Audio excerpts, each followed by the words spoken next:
इसके बाद कथा आती है कि एक दिन भगवान के पुत्र सब द्वारिका में खेल रहे थे। खेलते खेलते उनको प्यास लगी, पानी पीने के लिए एक कुआं के पास गए तो देखा उस कुएं में पानी नहीं था। उसमें एक बहुत बड़ा गिरगिट बैठा हुआ था, बड़ा विशाल था वो। उस गिरगिट को देखकर भगवान कृष्ण के सब पुत्र आए और आकर के भगवान से कहा, पिताजी कुएं में इतना बड़ा गिरगिट ऐसा तो हमने कभी देखा ही नहीं। भगवान ने कहा चलो देखते हैं। भगवान भी गए। भगवान ने अपने हाथ से उस गिरगिट को पकड़ करके बाहर निकाला, कृकलास को। भगवान के कर का स्पर्श होते ही उसका वो शरीर गायब हो गया और वो एक दिव्य राजा के रूप में प्रकट हुआ। भगवान ने पूछा आप कौन हैं? उस राजा ने कहा, भगवान तो सब जानते हैं कौन है क्या है। भगवान सर्वज्ञ हैं, अनंत अनंत ब्रह्मांड के, अनंत अनंत जीवों के, अनंत अनंत जन्मों के, अनंत अनंत कर्मों के, अनंत अनंत फल को प्रतिक्षण जो जानते रहते हैं वो सर्वज्ञ परमात्मा भगवान है। लेकिन लीला है। भगवान ने पूछा आप कौन हो? उस राजा ने कहा, महाराज मैं रघुवंश का राजा नृग हूं। बोले ये गिरगिट कैसे बन गए आप? तो उस राजा ने कहा कि मैं प्रतिदिन 1,00,000 गाय का दान करता था ब्राह्मणों। गोदान में मेरी बड़ी निष्ठा थी और मैं सदा ब्राह्मणों का आदर और पूजन करता था। एक दिन मैंने गोदान किया, ब्राह्मण वो गाय लेकर के अपने घर गया। उसकी गौशाला से एक गाय भाग करके मेरी गौशाला में फिर आ गई और ये किसी को पता नहीं चला। दूसरे दिन गोदान का जब समय हुआ तो सेवकों ने उसी गाय को तैयार करके फिर प्रस्तुत कर दिया। वो ब्राह्मण जिसकी गाय थी वो अपने गाय को ढूंढते ढूंढते आया। उसने सोचा गाय वहीं मिलेगी जहां से आई थी, वहीं गई होगी। तब तक महाराज दूसरे ब्राह्मण को उस गाय का दान कर चुके थे। वो ब्राह्मण आया। ब्राह्मण ने कहा, महाराज ये गाय तो मेरी है, कल आपने इस गाय का मुझे दान किया था। वो ब्राह्मण कहने लगा, नहीं नहीं ये गाय मेरी है, अभी अभी मुझको दान किया। वो ब्राह्मण कहता, नहीं कल ये मेरी थी, कल मुझे दान किया था इन्होंने, ये तो मेरी है। ये ब्राह्मण कहे मेरी। अब तो दोनों में झगड़ा हो गया।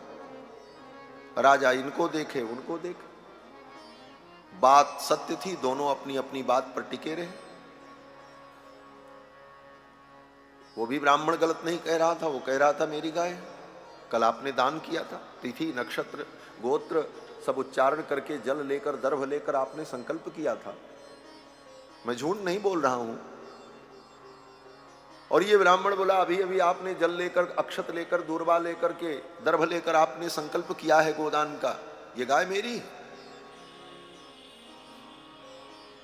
राजा कभी इनको देखे कभी उनको देखे। दोनों ब्राह्मण इसी पर अड़ गए। दोनों ब्राह्मणों ने कहा, राजन एक गाय 2 ब्राह्मणों को देकर संकल्प करके तुमने पाप किया। दान दी गई वस्तु दोबारा नहीं दी जाती। गाय और कन्या, किसी को एक बार कन्या दान कर दे फिर वो कन्या दूसरे को दान नहीं की जाती। इसीलिए सनातन धर्म में विधवा विवाह, परित्यक्ता विवाह, तलाकशुदा विवाह, इसकी मान्यता धर्मशास्त्र के अनुसार नहीं है। धर्मशास्त्र के अनुसार कन्या का एक बार दान होता है बस, और वो सदा के लिए उसकी होती। दोबारा कन्या का दान नहीं होता कि उस कन्या का फिर कहीं दान कर दे, ऐसी विधि ही नहीं।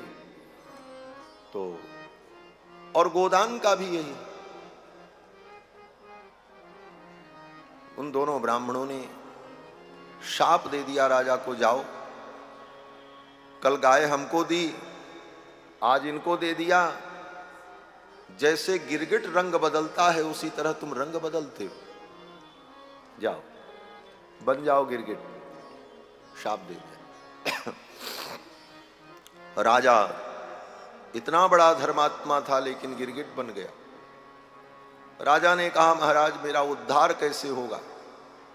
ब्राह्मणों ने कहा द्वापर युग में जब भगवान कृष्ण का अवतार होगा तो भगवान कृष्ण के कर कमल से तुम्हारा उद्धार होगा और भगवान गोविंद तुम्हारा कल्याण करेंगे। वही राजा नृग द्वारिका के एक कुएं में, सूखे कुएं में गिरगिट बन करके पड़े थे। भगवान ने उनका उद्धार किया और इस घटना के बाद भगवान ने अपने सभी पुत्रों को बुला करके बैठाया दरबार में। जितने पुत्र भगवान के थे, पुत्र पौत्र सब, और भगवान ने कहा पुत्रों आज मेरे प्रवचन को सावधानी से सुनो। भगवान ने कहा पुत्रों आज मैं तुम्हें कुछ सुना रहा हूं और मेरी बातों को समझ लेना और इसे ध्यान रखना सदा। सभी पुत्र भगवान के बैठे और भगवान कहते हैं हे पुत्रों, तुम्हारे द्वारा किसी ब्राह्मण को दान किया गया हो अथवा किसी दूसरे ने ब्राह्मण को दान किया हो, स्वदत्ताम परदत्ताम वा ब्रह्मवृत्तिम हरेच्चयः षष्ठी वर्ष सहस्राणि वृष्टायाम जायते कृमि। हे पुत्रों, अपने द्वारा दी गई हो वस्तु अथवा किसी दूसरे ने ब्राह्मण को दिया हो, उस दान दी गई वस्तु को अगर कोई अपना मान ले और ले ले, ब्रह्मवित्तिम हरेच्चयः, वह पाप इतना भयानक है। षष्ठी वर्ष सहस्राणि विष्टायाम जायते कृमि, वो 60,000 वर्ष तक गंदगी का कीड़ा बनता है, भगवान ने कहा। इसलिए हे पुत्रों, जीवन में कभी ऐसा काम मत करना कि ब्रह्मवृत्ति का हरण करना। और दूसरी बात, भगवान जानते हैं कि मेरे कुल का जब भी विनाश होगा तो ब्राह्मण के शाप से ही होगा, ये द्वारिकाधीश को पता है। इसलिए भगवान ने सोचा कहीं समय से पहले ही इनका विनाश न हो जाए, यदुवंशियों का। इसलिए भगवान ने कहा देखो ब्राह्मण विप्र अगर तुम्हें मिले तो उनको प्रणाम कर लिया करना, उनका अनादर मत करना। पुत्रों ने कहा महाराज वो ब्राह्मण अगर हमसे झगड़ा करने को तैयार हो जाए तो भगवान ने कहा फिर भी सिर झुका करके प्रणाम कर लेना। ग्रंथम बहुशपंतम वा नमस्कुरुत नित्यशः, भगवान ने कहा तुम नमस्कार कर लेना, बस झगड़ा मत करना। किस प्रकार से? भगवान कहते हैं यथा हम प्रणमे नित्यम, जैसे मैं नित्य ब्राह्मणों को प्रणाम करता हूं, ऋषि मुनियों को आदर देता हूं, उसी प्रकार तुम भी करना। अगर वो तुम्हें डांट दें, तुम्हें फटकार दें, तो उनकी डांट फटकार भी सुन लेना, उससे तुम्हारा कल्याण होगा, तुम्हारा अहित नहीं होगा। क्रोधोपि देवस्य वरेण तुल्यः, श्रेष्ठ जनों का क्रोध भी वरदान के समान होता है।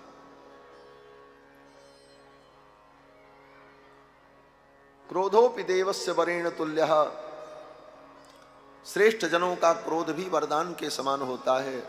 इसलिए कभी ब्राह्मणों का अनादर मत करना, सदा उनका सम्मान करना।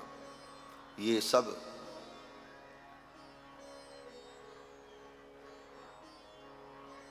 भगवान ने अपने पुत्रों को उपदेश दिया। इसके बाद कथा आती है कि श्री बलराम जी महाराज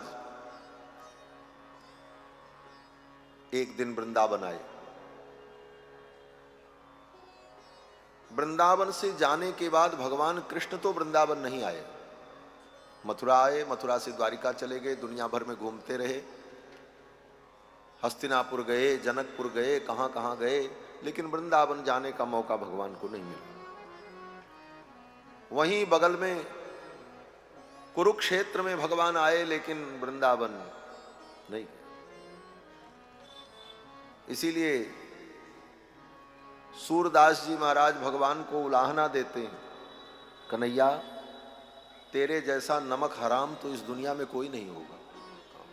सूरदास जी ने ऐसे ही कहा, तुम्हारे जैसा नमक हराम कौन होगा? बोले क्यों? सूरदास जी कहते हैं, एक दिन नोन खाए जन्म भर भूले नहीं, और 10 वर्ष नोन खाए भूल गए नंद को। 10 वर्ष तक जिन नंद बाबा ने पाला पोसा, दूध खिलाया, दही खिलाया, माखन मिश्री खिलाई, छाती से लगा करके सुलाया, कंधे पर बैठा करके घुमाया ब्रज में, जो प्यार नंद यशोदा ने दिया तुम उनके भी नहीं भय। आदमी किसी किराए के मकान में रहता है और बस जब मकान छोड़ देता है उसके बाद भी अगर उस शहर में जाए तो मकान मालिक से मिलता है, क्यों? बोले इतने दिन रहे थे। एक प्रेम हो जाता, एक आत्मीयता होती। और 10 वर्ष नंद बाबा के घर में रहे और नंद यशोदा को भूल गए। सूरदास जी कहते हैं, एक दिन नोन खाए जन्म भर भूले नहीं, 10 वर्ष नोन खाए भूल गए नंद को। देह गेह को विसार श्री राधा जू ने प्रेम कियो। देह गेह को विसार करके श्री राधा ने आपसे प्रेम किया, लेकिन आप राधा को भी भूल गए। द्वारिका में 16,108 विवाह कर लिया, एक और कर लेते 16,109 हो जाता, क्या दिक्कत थी? लेकिन आप तो राधा के भी नहीं भय। सूरदास जी ने कहा, और की बात मैं क्या कहूं, पारथ के साथ निज बहन भगाए दई, बलराम हूं न जाने तेरे छल छद्म को। अपनी बहन को अर्जुन के साथ भगा दिया। दुनिया में ऐसा भी कोई होता होगा जो अपनी बहन को किसी के साथ भगा दे? बोले लेते जाओ। और बलराम जी जान न पाए घर में रहकर तेरे छल छद्म को। तो कन्हैया तो बड़े विचित्र हैं, इनकी लीला अद्भुत है। वृंदावन नहीं गए लेकिन बलराम जी गए। आप कहोगे कन्हैया वृंदावन गए नहीं, बोले क्यों नहीं गए? बोले भगवान को जाने की वृंदावन जरूरत ही नहीं है। क्यों? बोले वृंदावन से वो कहीं गए ही नहीं कि दोबारा लौटना पड़े। असली बात ये, वृंदावनम परित्यज्य पाद में एकम न गच्छति। वृंदावन छोड़ करके भगवान एक पग बाहर गए ही नहीं, तो फिर दोबारा लौटने का क्या प्रश्न है? बड़ा आध्यात्मिक विषय है ये सब, भिन्न भिन्न दृष्टिकोण है। भगवान वृंदावन छोड़ करके कभी कहीं जाते ही नहीं। क्यों? बोले नारद जी कहते हैं, तत्तात गच्छ भद्रम ते यमुना यास तटम शुचि यत्त सन्निहितो हरिहि। नारद जी कहते हैं वृंदावन जो मधुबन है वहां भगवान नित्य निवास करते। द्वापर युग में कृष्णावतार लिया तब से? बोले नहीं, नित्य अनादिकाल से। उसी प्रकार से अयोध्या में भगवान सदा निवास करते हैं। ऐसा नहीं कि त्रेता युग में राम जी आए तब अयोध्या में भगवान आए। अयोध्या भगवान की प्रिय भूमि अनादिकाल से, और आज भी है। तुलसी तब कैसे अजहु जानिए रघुबर नगर बसैया। आज भी रघुनाथ जी वहीं रहते, कन्हैया आज भी वृंदावन में। तो भगवान वृंदावन छोड़ के गए ही नहीं, तो आने का कोई प्रश्न ही नहीं। बलराम जी वृंदावन आए। बलराम जी ने सोचा चलो एक बार वृंदावन घूम के आते। वृंदावन का नाम ले लो तो सबके मन में होता है चलो वृंदावन घूम आए। आपके भी मन में हो रहा होगा, तो चलो भाव से ही हम लोग वृंदावन घूम के आते हैं बलराम जी के साथ में। वृंदावन जाने को जी चाहता है, वृंदावन जाने को जी चाहता है, राधे राधे जपने को जी चाहता है, राधे राधे जपने को जी चाहता है। आपका मन वृंदावन जाने को नहीं कह रहा है। अगर कहता तो आपकी आवाज हमारे तक आ जाती, हम जान जाते कि आप वृंदावन जाना चाहते हो। और वृंदावन जाने की सच्ची इच्छा होगी तो ठाकुर जरूर बुला लेंगे। इसलिए भाव से गाओ, यहां तक आवाज हमको आए, क्योंकि आज हम चले जाएंगे। राधे राधे जपने को जी चाहता है, राधे राधे जपने को जी चाहता है, वृंदावन जाने को जी चाहता है, वृंदावन जाने को जी चाहता है।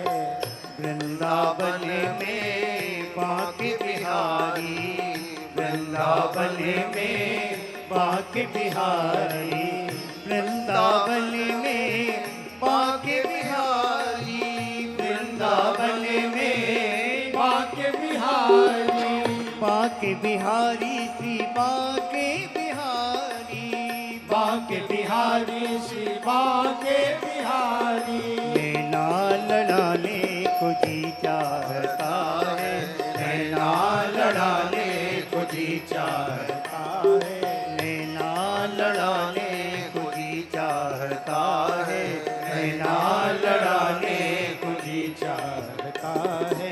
वृंदावन जाने को जी चाहता है, वृंदावन जाने को जी चाहता है। वृंदावन में यमुना मैया, वृंदावन में यमुना मैया, वृंदावन में यमुना मैया, वृंदावन में यमुना मैया, वृंदावन में यमुना मैया, वृंदावन में यमुना मैया। तोता लगाने को जी चाहता है, तोता लगाने को जी चाहता है, वृंदावन जाने को जी चाहता है, वृंदावन जाने को जी चाहता है। वृंदावन में निधिवन प्यारा, वृंदावन में निधिवन प्यारा, वृंदावन में निधिवन प्यारा, वृंदावन में निधिवन प्यारा, ओ वृंदावन में निधिवन प्यारा, वृंदावन में निधिवन प्यारा। रासे रचाने को जी चाहता है, रासे रचाने को जी चाहता है, वृंदावन जाने को जी चाहता है, वृंदावन जाने को जी चाहता है।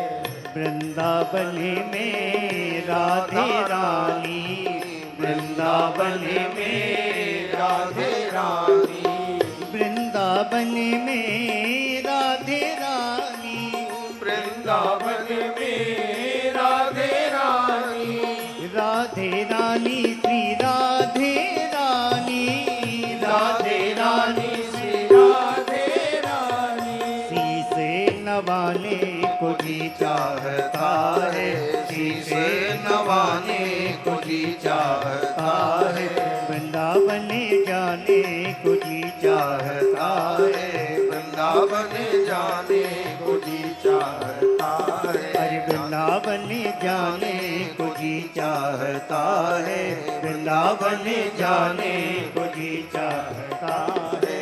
राधे राधे जपने जी चाहता है, राधे राधे जपने को जी चाहता है। राधे राधे गोविंद गोविंद राधे, राधे राधे गोविंद गोविंद राधे, राधे राधे गोविंद गोविंद राधे, राधे राधे गोविंद गोविंद राधे, गोविंद राधे गोपाल राधे, गोविंद राधे गोपाल राधे, हरे गोविंद राधे राधे गोपाल राधे, गोविंद राधे राधे गोपाल राधे, गोविंद राधे गोपाल राधे, गोविंद राधे गोपाल राधे, गोविंद राधे गोपाल राधे, गोविंद राधे गोपाल राधे। राधे राधे गोविंद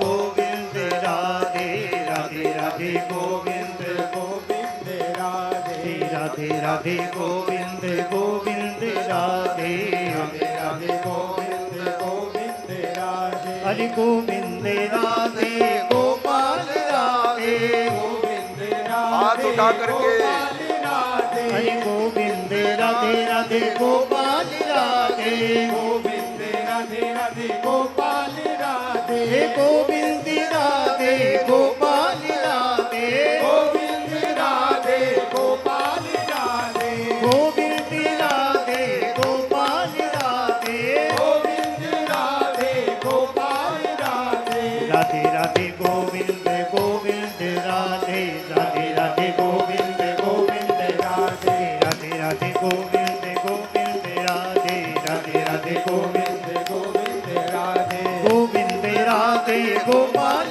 राधे गोविंद राधे गोपाल राधे गोविंद राधे गोपाल राधे गोविंद राधे गोपाल राधे गोविंद राधे गोपाल राधे गोविंद राधे गोपाल राधे गोविंद राधे गोपाल राधे गोविंद राधे गोपाल राधे गोविंद राधे राधे गोपाल राधे गोविंद राधे राधे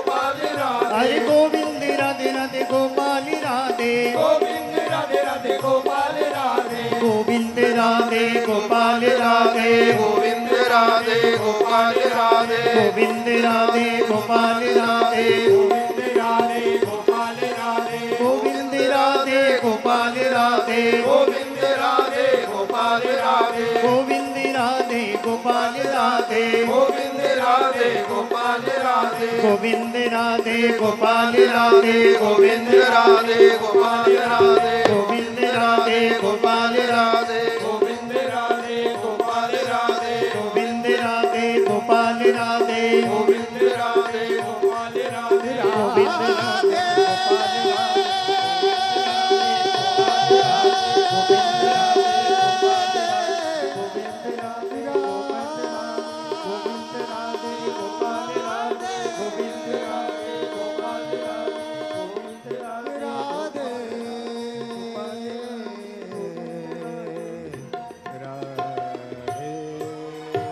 बोलो श्री गोविंद भगवान की की जय श्री वृंदावन धाम की श्री यमुना महारानी की श्री गिरिराज महाराज की जय जय श्री राधे। बैठ जाइए अपनी जगह पे। श्री बलराम जी वृंदावन की यात्रा करते हैं। हम लोग भी भाव से वृंदावन पहुंच गए। श्री बलराम जी जब वृंदावन पहुंचे तो जमुना जी के साथ जमुना जल में क्रीड़ा करने की इच्छा बलराम जी को हुई। अपनी क्रीड़ा में सहयोग करने के लिए जमुना जी को बलराम जी ने बुलाया। शांत हो जाओ, एकदम आवाज ना आए, सब लोग, थोड़ी देर और कथा चलेगी। आज विश्राम दिवस है, थोड़ा शांति बनाए रखें। और आप लोग बहुत अच्छे हैं, प्रतिदिन बहुत शांति से बैठे, मुझे बहुत अच्छा लगा।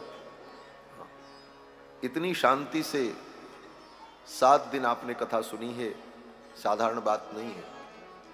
बड़े ही गंभीरता से आप लोगों ने एक एक शब्दों को सुना, इसलिए मैं बार बार इस व्यासपीठ से सभी श्रोताओं को धन्यवाद देता हूँ और सभी के लिए मंगल कामना करता हूँ कि ऐसे ही भगवान की कथा में और तत्व ज्ञान श्रवण में आपकी रुचि और उत्तरोत्तर बढ़ती रहे। श्री बलराम जी वृंदावन पहुंचे, जमुना जी का आवाहन किया, लेकिन यमुना भगवान बलराम की लीला में सम्मिलित होने के लिए नहीं आई। बलराम जी को क्रोध आ गया और श्री बलराम जी ने अपना हल उठाया और कहा, आज जमुना को खोद करके कई धाराओं में विभक्त कर दूंगा, जमुना का अस्तित्व ही समाप्त हो गया। फिर तो यमुना जी बलराम जी की सेवा में उपस्थित हो गई और श्री बलराम जी ने अपने सखा मंडली के साथ जमुना के तट पर क्रीड़ा की, जल क्रीड़ा की। इसके बाद कथा आती है कि उसी समय पौंड्रक नाम का एक व्यक्ति था, कारुष देश का राजा था। काशी के आगे एक छोटा सा राज्य था पड़ोस में, काशी के पड़ोस में कारुष, वहां का राजा था पौंड्रक। वो अपने को कहता था मैं भगवान वासुदेव हूं। नकली शंख चक्र लगाकर, पीतांबर पहनकर, मोर मुकुट पहनकर घूमता था और कहता था मैं भगवान विष्णु का अवतार वासुदेव हूं, असली वासुदेव मैं हूं। और उसके प्रशंसक अंधभक्त उसको भगवान कहते थे। ये चारों तरफ चर्चा का विषय हो गया। भगवान के पास भी सूचना आई। भगवान द्वारिकाधीश ने कहा कोई बात नहीं, समय आएगा देखा जाएगा। लेकिन उसका अहंकार बढ़ता गया। वो अपने को भगवान के रूप में सर्वत्र प्रचारित करने लगा, मैं भगवान हूं।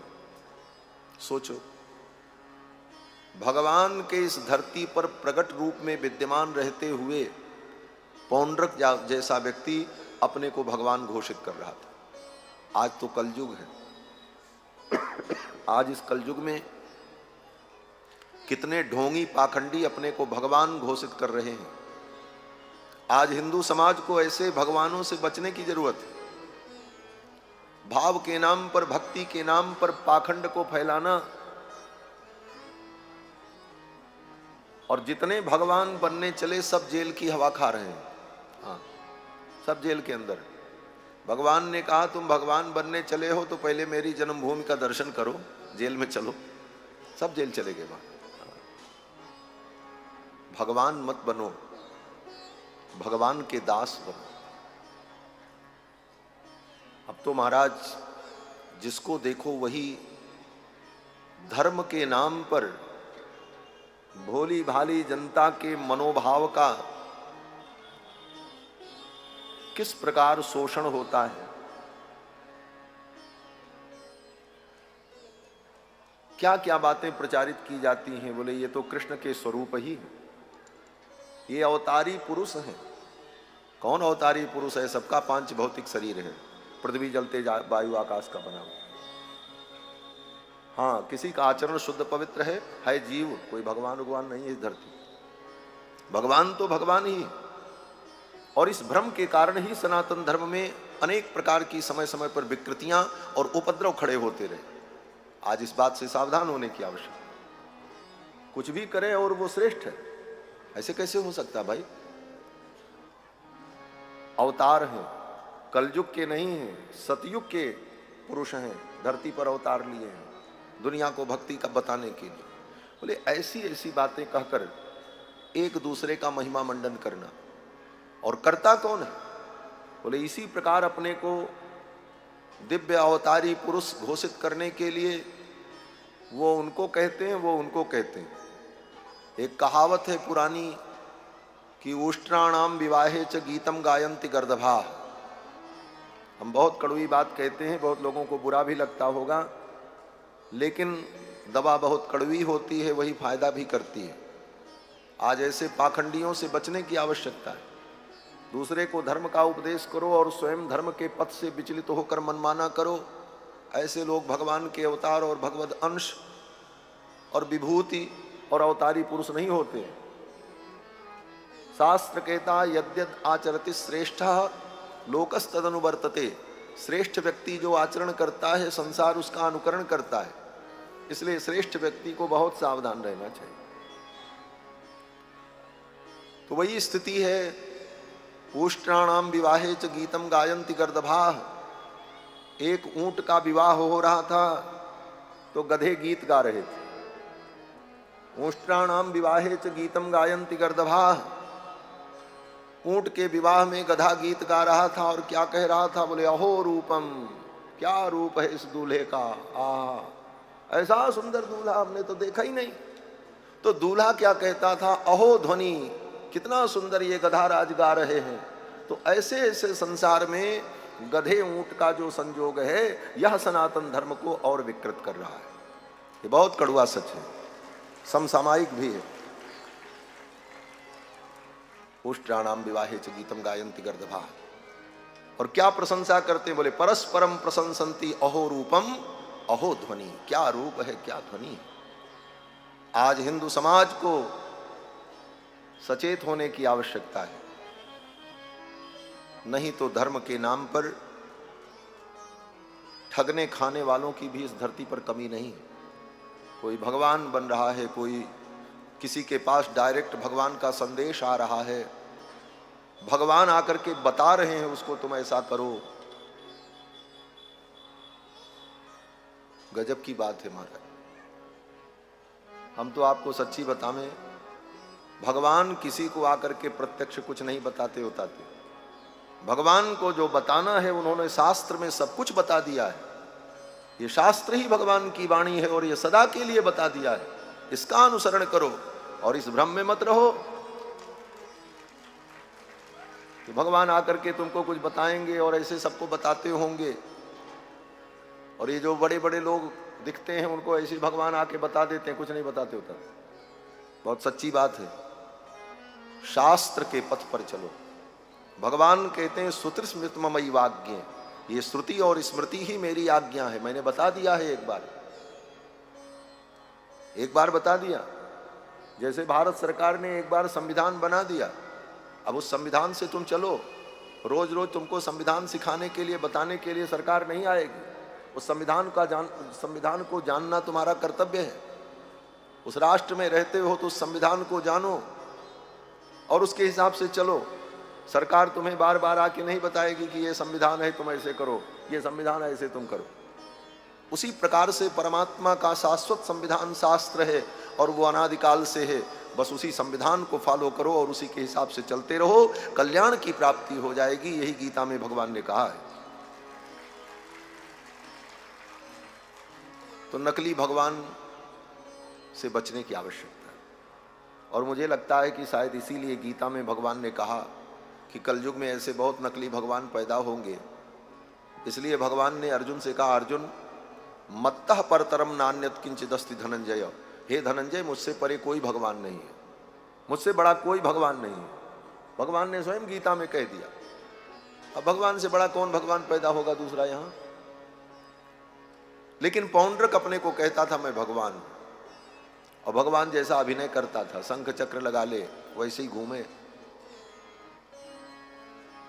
और आजकल तो महाराज इतना बढ़िया साधन हो गया, भगवान जैसा अभिनय करो और फोटो खींच लेंगे, फोटोग्राफर तुम्हारे साथ एक से एक रहते। आजकल यही सब तो धंधा है। फिर वो सब वायरल किया जाएगा। देखो ये छवि उनके अंदर दिख रही है। कितना इमोशनल लोगों को ब्लैकमेल किया जा रहा है धर्म के नाम पर। दुर्भाग्य है बंधुओं। मैं निवेदन कर रहा था कि पौंड्रक अपने को भगवान कहता था। एक दिन उसने पत्र भेज दिया द्वारिका, और पत्र में लिखा कि हे कृष्ण, तुम अपने को भगवान वासुदेव कहना बंद करो और ये चक्र धारण करना छोड़ दो। मैं असली वासुदेव हूं। पत्र द्वारिका में जब पढ़ करके सुनाया गया, यदुवंशियों का खून खौल गया। इसकी इतनी हिम्मत, इसने यहां पत्र भेज दिया। अब तो इसका प्रतिकार करना चाहिए। भगवान ने कहा चलो। भगवान चल पड़े और भगवान ने जाकर के पौंड्रक को ललकारा और कहा, देख तूने कहा था कि असली भगवान मैं हूं, तुम चक्र धारण करना छोड़ दो। तो भगवान ने कहा, लो मैं अपना चक्र छोड़ रहा हूं। अगर तुम भगवान हो तो इस चक्र को धारण कर लेना। छोड़ा भगवान ने सुदर्शन चक्र। भगवान का सुदर्शन चक्र जब चला, सौदर्शन निज्जहानादिश तिरस्कृत्य सावित्रमर्चि बाह्या बाह्यांधकार क्षत जगदंकार भूमना सुधामना दोह खर्जू दूर गर्जत विबुध रिपु बधु कंठ वैकल्य कल्या ज्वाला जाज्वल्यमाना। वो भगवान का दिव्य सुदर्शन चक्र जब चला, पौंड्रक का शिरच्छेद हो गया। चक्र ने पौंड्रक का सिर काट दिया। गए भगवान काम से। काशी नरेश आए लड़ने के लिए उसके तरफ से, उसके मित्र थे। काशी नरेश आए लड़ने के लिए, भगवान ने काशी नरेश को भी मार डाला। काशी नरेश का सिर उठा करके काशी में फेंक दिया और जाकर के वो सिर गिरा राजमहल के दरवाजे पर। काशी नरेश के पुत्रों ने देखा ये तो मेरे पिता का सिर है। पता चला द्वारिकाधीश कृष्ण ने मेरे पिता को मारा। अपने पिता के वध का बदला लेने के लिए काशी नरेश के पुत्रों ने काशी के पंडितों को बुलाकर तांत्रिक यज्ञ कराया और तांत्रिक यज्ञ में कृत्या प्रकट की कि ये कृत्या जाकर के कृष्ण को मार डाले। मंत्र के प्रभाव से वो कृत्या चल पड़ी, लेकिन भगवान तक पहुंचती उसके पहले ही भगवान का सुदर्शन चक्र प्रकट हो गए और भगवान के चक्र ने उस कृत्या को निगल लिया। कृत्या वृत्या विलिल्ले सलभ सुलभया यत्र चित्र प्रभावे। कृत्या को निगल लिया सुदर्शन चक्र ने और इसके बाद सुदर्शन रुके नहीं, काशी की ओर चल पड़े। काशी में जब पहुंचे सुदर्शन भगवान के आयुध चक्रराज, भगवान शंकर ने पार्वती से कहा देवी काशी छोड़ करके भागो। बोले क्यों, हम अपना घर छोड़ के क्यों भागें? भगवान शंकर ने कहा भगवान नारायण का चक्र आ रहा है और पूरी काशी को जला करके दग्ध करेगा, इसलिए इस समय काशी छोड़ देने में ही भलाई है। भगवान शंकर पार्वती को लेकर काशी छोड़ करके चले गए। निन्ने बन्नेव काशी दवसिख जटिल ज्योतिषा येन दाहम कृत्या वृत्या विलिल्ले सलभ सुलभया यत्र चित्र प्रभावे रुद्रोप्यद्रेर दुहित्रा गिरि गहन गुहा यद भयाद अभ्ययासी। पार्वती जी के हाथ को पकड़कर भगवान शंकर काशी से बाहर चले गए और भगवान के सुदर्शन चक्र ने संपूर्ण काशी को जला करके दग्ध कर दिया। दग्ध्वा वाराणसीम सर्वाम विष्णोश्चक्रम सुदर्शनम। भगवान के सुदर्शन चक्र ने संपूर्ण काशी को जला करके दग्ध कर दिया। जब काशी जल करके शांत हो गई तब भगवान शंकर आए और भगवान शंकर ने काशी में भगवान केशव की पूजा की। आदि केशव भगवान का अर्चन किया और कहा हे भगवान ये काशी आपकी है, ये काशी केशव की है। उसी समय से काशी केशव की है और उस काशी में केशव की काशी में केशव का चरणामृत ही प्रवाहित होता है गंगा के रूप में, जो जीवों का उद्धार करती हैं। और उस काशी में भगवान शंकर भी गली गली में घूमते हुए हर मरने वाले प्राणियों के कान में राम नाम सुना करके जीवों को परम गति प्रदान करते। बीथ्याम बीथ्याम अटति जटिलः कोपि काशी निवासी। काशी निवासी भगवान शंकर काशी की वीथियों में हर मरने वाले प्राणी के कान में जाकर के राम राम सुना देते हैं और राम नाम सुनकर भगवान के चरणामृत गंगा को प्राप्त करके केशव की कृपा से चक्रांकित पुरी काशी में व्यक्ति मोक्ष को प्राप्त कर लेता है। काशी मरत जंतु अवलोकी, काशी मरत जंतु अवलोकी। जासु नाम बलि करऊ विशोकी, जासु नाम बलि करऊ विशोकी। काशी मरत जंतु अवलोकी, काशी मरत जंतु अवलोकी। भगवान ने काशी को दग्ध कर दिया। इस प्रकार से भगवान ने धर्म की रक्षा की है और भी भगवान की अनेक लीलाएं हैं। भगवान ने मिथिला की यात्रा में मिथिला नरेश के यहाँ जाकर उनका आतिथ्य ग्रहण किया। मिथिला के एक ब्राह्मण थे भगवान के परम भक्त, उनके यहाँ भी भगवान गए। महाभारत के युद्ध में कौरवों का पक्ष लेकर, वो पांडव का पक्ष लेकर के भगवान ने धर्म की स्थापना कराई। इसी प्रसंग में भगवान के परम भक्त श्री सुदामा जी का चरित्र भागवत में है। सुदामा जैसे गरीब ब्राह्मण पर भगवान ने कृपा की। सुदामा जी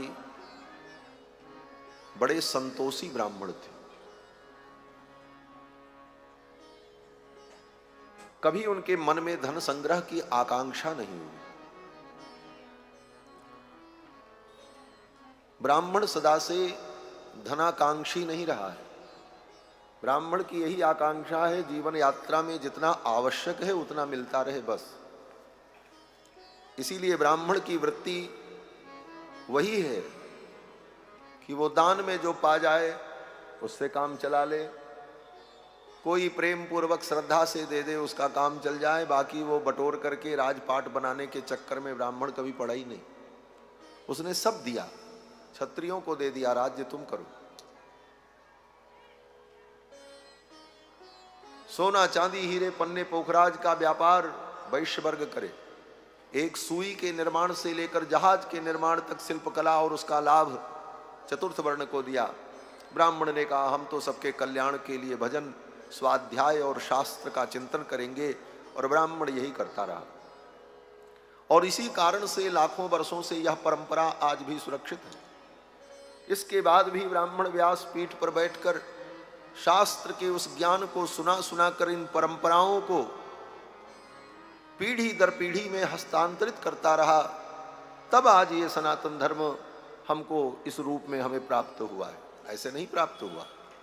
कोई कुछ भी कहे बात अलग है, लेकिन आज जिस सनातन के लिए सब लोग श्रेय लेना चाहते हैं, इस सनातन को बचाने में कितना तप हुआ है ऋषि मुनियों का, कितना त्याग उनके जीवन में रहा है, तब ये शास्त्र बचा है।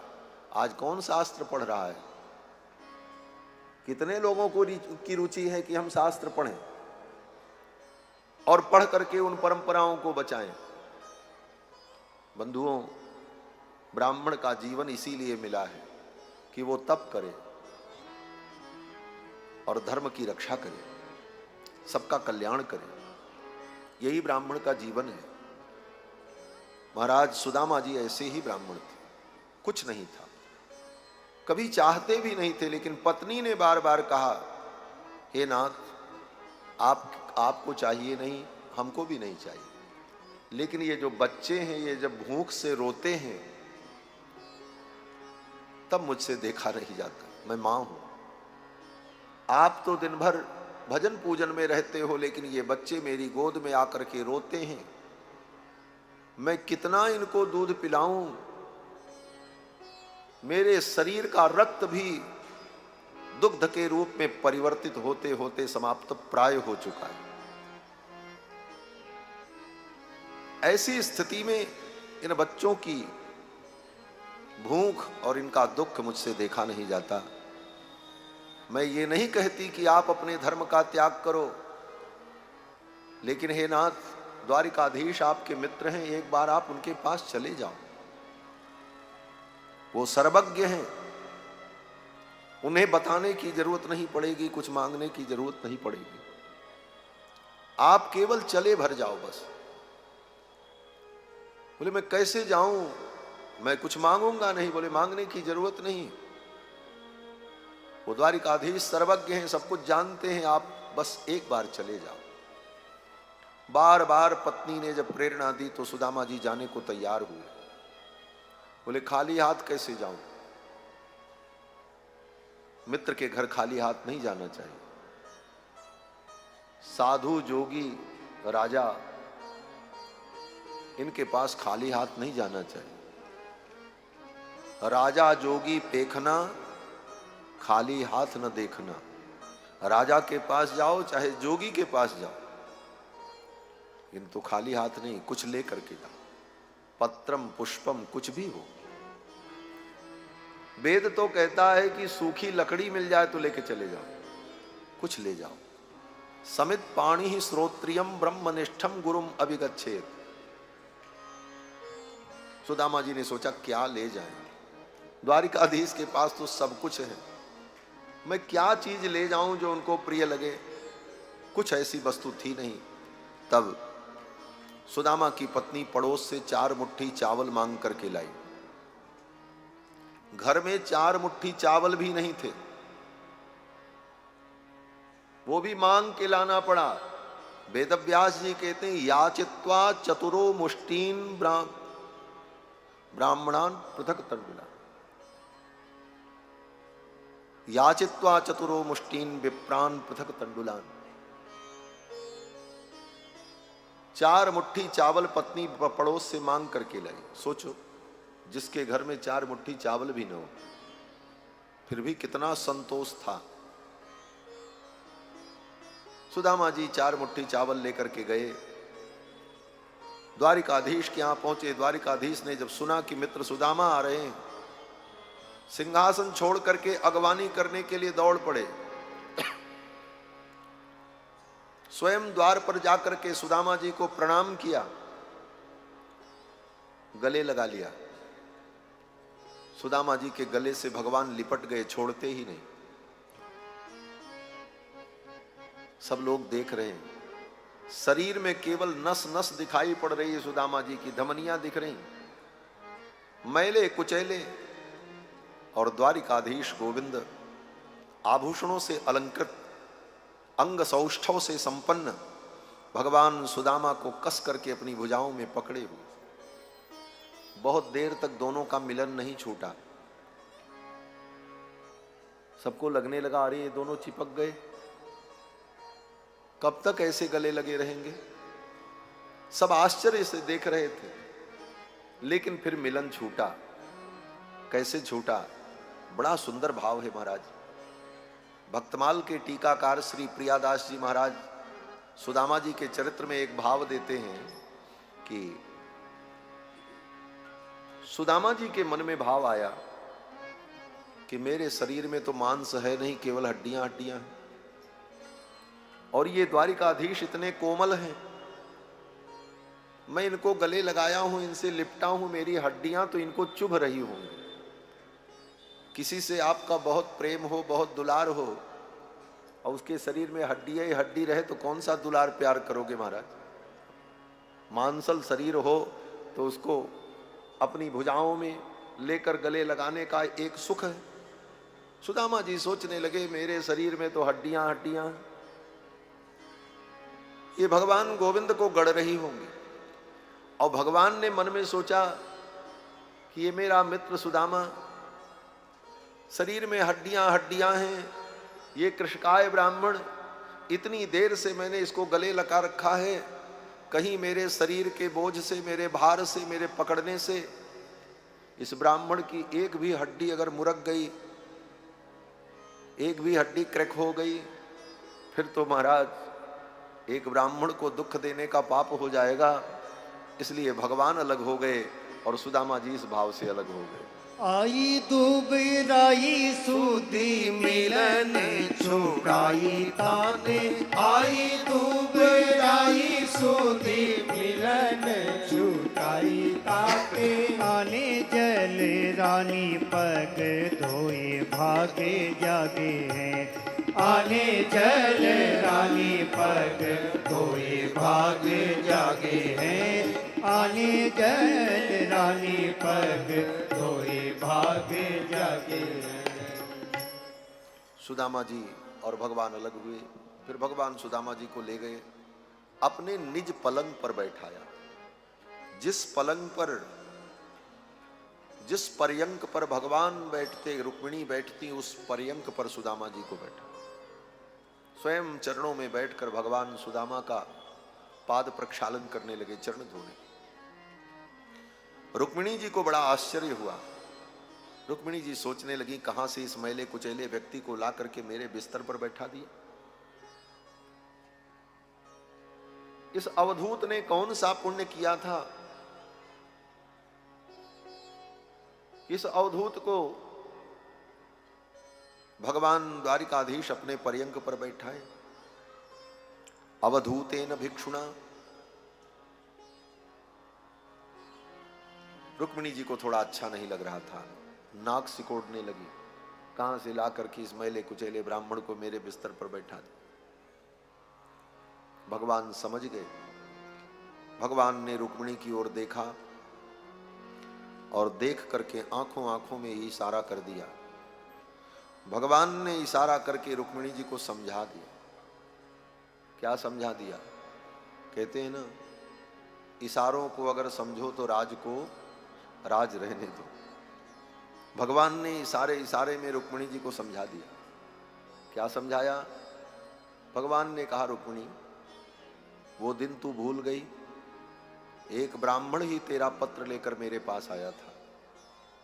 अगर वो ब्राह्मण तेरा पत्र लेकर मुझ तक ना आता तो आज तू द्वारिका की पटरानी न बन पाती, और तेरे भाई को अगर पता चल जाता तो उस ब्राह्मण के टुकड़े टुकड़े हो जाते। लेकिन अपने जान की बाजी लगा करके उस ब्राह्मण ने तेरा संदेश मुझ तक पहुंचाया, तब तू आज द्वारिका की पटरानी है, नहीं तो तू नौकरानी भी नहीं बन सकती थी। एक ब्राह्मण की कृपा और अनुग्रह का परिणाम है कि तू आज द्वारिका की पटरानी है, और आज एक ब्राह्मण का मैं चरण धो रहा हूं तो तुझे द्वारिका की पटरानी होने का गर्व है। रुक्मिणी जी समझ गई, सावधान हो गए, दौड़ दौड़ करके एक एक वस्तु ला करके देने लगी, और भगवान ने सुदामा जी का बड़ा सत्कार किया। ये ब्रह्मण्य देव है, भगवान कृष्ण का एक नाम है ब्रह्मण्य देव। नमो ब्रह्मण्य देवाय गो ब्राह्मण हिताय च जगद्धिताय कृष्णाय गोविंदाय नमो। ब्रह्मण्य देव ने सुदामा जी का पूजन किया। सुदामा जी का खूब आतिथ्य हुआ, खूब स्वागत हुआ। भगवान ने कहा, मित्र, गुरुकुल से जाने के बाद विवाह किया? सुदामा जी ने कहा, भैया विवाह तो कर लिया। बोले, तब तो मेरी भाभी ने मेरे लिए कुछ जरूर भेजा होगा। अब सुदामा जी वो 4 मुट्ठी चावल छिपाने लगे। क्या मैं इनको दूं 4 मुट्ठी चावल? तब तक भगवान ने देख लिया और भगवान ने वो गठरी छीन ली। छीना झपटी में वो गठरी फट गई, पुराने कपड़े में बंधी थी। वो 4 मुट्ठी चावल भी जो थे वो फर्श पर बिखर गए। भगवान द्वारिकाधीश उस चावल पर लेट गए, दोनों हाथ से उसको बटोरा, कूरी लगाई और उसमें से एक मुट्ठी उठाया और उठा करके भगवान ने मुख में रखा और आंख बंद करके चबा चबा करके प्रेम पूर्वक सुदामा के लाए हुए उस तंडुल को पाने लगे।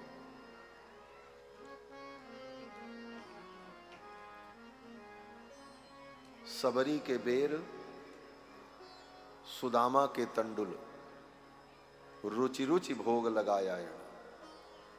जितनी रुचि से सुदामा के तंडुल को और सबरी के बेर को भगवान ने पाया है, बड़े बड़े विद्वान, बड़े बड़े रसोइया, बड़े बड़े पाक शास्त्री पाक बना करके रखें, व्यंजन बना कर रखें, 56 भोग 3600 व्यंजन, लेकिन जो स्वाद भगवान को सुदामा के एक मुट्ठी चावल में मिला वो ब्रह्मांड के सारे व्यंजन में गोविंद को नहीं मिला। माना एक मुट्ठी चावल भगवान ने खाया, दूसरी मुट्ठी खाने चले, रुक्मिणी ने हाथ पकड़ लिया। आजकल कुछ कथावाचक लोग कहते हैं कि भगवान ने एक मुट्ठी खाई, 1 लोक दे दिया, 2 मुट्ठी खाई, 2 लोक दे दिया सुदामा को, तीसरी मुट्ठी खाने चले तो रुक्मिणी ने हाथ पकड़ लिया कि 3 लोक सुदामा को दे दोगे तो हम लोग कहां रहेंगे।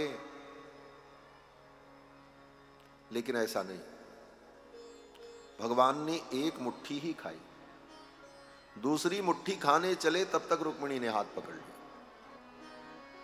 इति मुष्टिम सकृत जग्ध्वा द्वितीयाम जग्धु मादधे। दूसरी मुट्ठी खाने चले तावत श्री जगृहे हस्तम, तब तक श्री जी ने, रुक्मिणी ने भगवान का हाथ पकड़ लिया। बोले बस अलम एतावतालम विश्वात्मन सर्व संपत समृद्धये। और रुक्मिणी जी ने हाथ क्यों पकड़ा? इसलिए नहीं पकड़ा कि सुदामा जी को सब कुछ दे देंगे भगवान, इसलिए रुक्मिणी जी हाथ पकड़ रही हैं। रुक्मिणी जी तो भगवान से भी ज्यादा उदार है। ऐश्वर्यम अक्षर गतिम परमं पदम वा कस्मै चिदंजलि भरम बहते वितीर्य अस्मै न किंचुदितम कृतमिथ्यतांब त्वम लज्जसे कथय कोयम उदार भाव। ये औदार्य है रुक्मिणी का। तो रुक्मिणी ने हाथ क्यों पकड़ा? बोले रुक्मिणी जी ने हाथ पकड़ते हुए कहा, एतावतालम विश्वात्मन सर्व संपद समृद्ध है। एक मुट्ठी चावल खा करके आपने सुदामा जी को सब कुछ दे दिया, अब कुछ देने के लिए बचा ही नहीं है, क्या दोगे आप? और ये दूसरी मुट्ठी चावल अगर आपने सुदामा का खाया तो इस ब्राह्मण का कर्जा कैसे चुकाओगे आप, ये बताओ। कुछ बचा ही नहीं आपके पास देने के लिए, अब तो सब कुछ आपका सुदामा का हो गया। एतावतालम विश्वात्मन सर्व संपद समृद्धये। और अगर ये दूसरी मुट्ठी आप खा लोगे तो आपके पास केवल 2 विकल्प बचे हैं। देने के लिए तो कुछ आपके पास बचा नहीं है, अगर कुछ बचा है तो केवल मैं बची हूं। क्या मुझे भी इस ब्राह्मण के साथ विदा कर दोगे? और नहीं विदा किया तो फिर एक ब्राह्मण का कर्ज होगा, दोनों धर्म विरुद्ध कार्य हो जाएगा। एक ब्राह्मण का कर्ज हो आपके ऊपर, ब्राह्मण का ऋण हो आपके ऊपर, यह आपके लिए उत्तम नहीं।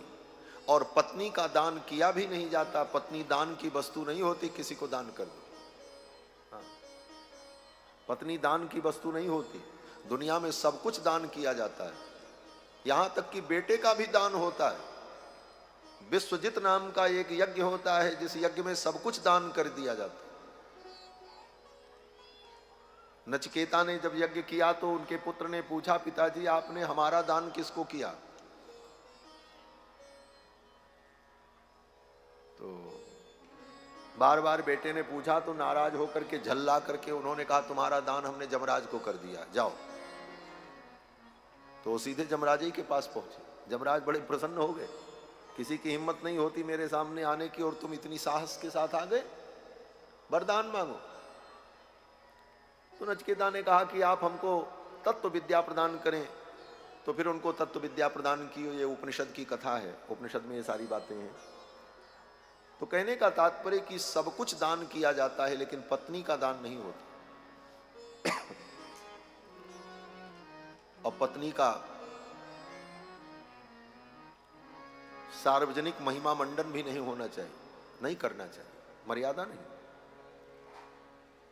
एक घटना आपको बतावें, बहुत हंसी भी आएगी और आपको आश्चर्य भी होगा और बड़ी प्रेरणाप्रद है। मेरे गुरुदेव भगवान पूज्य ब्रह्मचारी जी महाराज 60 वर्ष की अवस्था में उन्होंने विवाह किया था। हम लोग पढ़ते थे तो गुरु जी से। लगभग 23-24 वर्ष की हमारी अवस्था थी। उस समय गुरु जी की अवस्था 65-66 की रही होगी। तब गुरु जी ने विवाह किया। जीवन भर अध्ययन में ही लगे रहे और विवाह का उनका उद्देश्य था भोग नहीं, धर्म। बिना पत्नी के यज्ञ नहीं होता, बिना पत्नी के अग्निहोत्र नहीं होता। उन अग्निहोत्रादि धर्म का पालन करने के लिए उन्होंने पाणी ग्रहण किया, विवाह किया। माता जी जब आई तो माता जी की उम्र, माता जी की आयु लगभग 19 वर्ष थी और गुरु जी 65 वर्ष के। अद्भुत जोड़ी थी।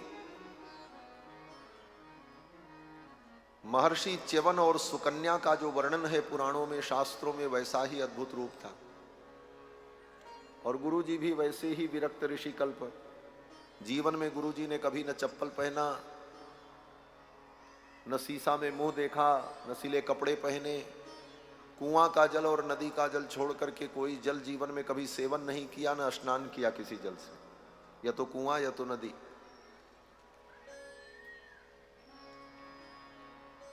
न बैंक में उनका कोई खाता, न उनका आधार कार्ड, न पैन कार्ड, कुछ नहीं, कोई आईडी तक नहीं। और 4 विषय में स्वर्ण पदक प्राप्त थे। ऐसे महापुरुष विद्वान, इतने बड़े गणितज्ञ थे कि त्रिकोणमिति, ज्यामिति, निर्मेय, प्रमेय कोई भी उनसे पढ़ ले, सब पढ़ाते थे। कनाडा के कानकोडिया विश्वविद्यालय के गणित के प्रोफेसर आते थे उनसे मिलने के लिए हम लोगों के सामने। और बहुत सारे विषयों पर गुरुजी से गणित के विषय, गणित वणित तो हम लोगों को आती नहीं थी। गुरुजी जब वो लिखने बैठ जाए महाराज आपको बता दें, ऐसी कथा है कि ये भी एक सुनने लायक है। हमने देखा है गांव में, गोंडा जिला में, गुरुजी, एक गांव है वहां पर रामापुर के पास में, वहां गुरुजी जाते थे, महीनों महीनों रहते थे, तो हम लोग भी साथ में रहे। तो अब गुरुजी गणित कैसे लगाते थे आपको सुनकर के आश्चर्य होगा। पढ़ने और समझने वाले के लिए संसाधन महत्वपूर्ण नहीं होता, उसकी इच्छा शक्ति महत्वपूर्ण होती। इतना कागज नहीं होता था कि गुरुजी गणित लगावे, उतना कागज रजिस्टर कहाँ मिले, परम विरक्त थे। तो हम ही लोगों से कहते थे, वो पेड़ के नीचे बाग में झाड़ू लगा देते थे हम लोग, पूरी मिट्टी बराबर हो जाए, और फिर रेखा खींच देते थे, इधर से कोई आना मत, उतने दूर 5 बिस्सा जमीन में वो रेखा खिंचवा दें, बोले उसी में गुरुजी बैठ जाएं और वहाँ से अपनी गणित लगाना शुरू करें। जमीन पर ही एक लकड़ी लेकर के लिखते हुए इतने बटा इतने इतने इतने पता नहीं क्या लिखते थे, वो दोपहर हो जाती थी। दिन के 12 बजे तक, 1 बजे तक वो अपना अकेले बाग में बैठे गणित लगाते रहे। ऐसे गणितज्ञ थे।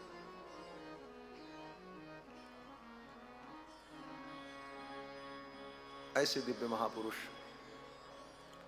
तो महाराज गुरुदेव भगवान का चरित्र कहां से किस बात पर स्मरण आया? हाँ, तो ऐसे ही गुरुदेव भगवान का जीवन रहा। तो महाराज 60-65 वर्ष की अवस्था में जब उन्होंने विवाह किया तो माताजी 18 वर्ष की, 19 वर्ष की थी, हमसे छोटी थी उम्र में उस समय। हम लोग उनको प्रणाम करते थे, खूब बढ़िया भोजन बना करके खिलाती थी। गुरुजी कहते थे अब तुम लोगों को आराम हो गया, माताजी आ गई, सबको बना के खिलाएंगे। तो एक दिन की घटना, अयोध्या में एक बहुत बड़ा महाविद्यालय है, साकेत महाविद्यालय, स्नातकोत्तर महाविद्यालय। वहाँ के प्रिंसिपल साहब कहीं सुने कि ब्रह्मचारी जी गुरुजी ने इतनी बड़ी अवस्था में विवाह किया है, ऐसे महापुरुष हैं। आए महाराज दर्शन करने के लिए, और उनके मुंह से इतनी गलत बात निकल गई। आए, गुरुजी को प्रणाम किया, बोले महाराज आपका दर्शन तो हम करने आए हैं, लेकिन विशेष रूप से आपकी पत्नी का हम दर्शन करने आए हैं, जिसने इतना बड़ा त्याग किया और आपके साथ विवाह किया।